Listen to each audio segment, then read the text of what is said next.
Guys अहिले चाहिँ हामी यो कपिल वस्तुको के अरे बाहिर यहाँको नाम तिलौरा कोट भन्ने पर्यटकीय स्थलमा आइरहेछौँ।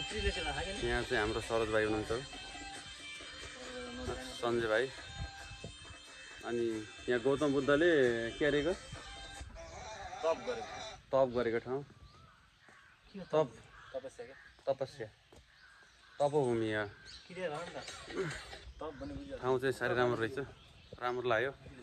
यही रुखमुनि तपस्या गरेको भएर हामी पनि तपस्या गर्दैछौँ। आजदेखि सुरु हुँदैछ गाइज, यही रुखमुनि।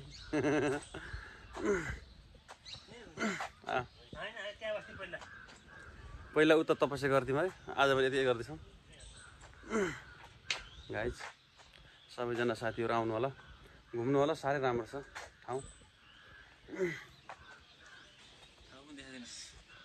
उहाँ हो गौतम बुद्धले हगेको ठाउँ थियो, अनि उहाँले पिसा उहाँ फेर्नुहुन्थ्यो त्यो रोक्नेर।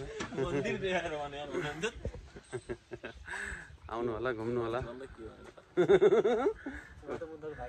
गौतम बुद्धको भाइ एकदम ज्ञानी, गौतम बुद्धको साइलो छ र गौतम बुद्धको कान्छो छ र ज्ञानी। गौतम बुद्ध भन्नु मिलेन ल।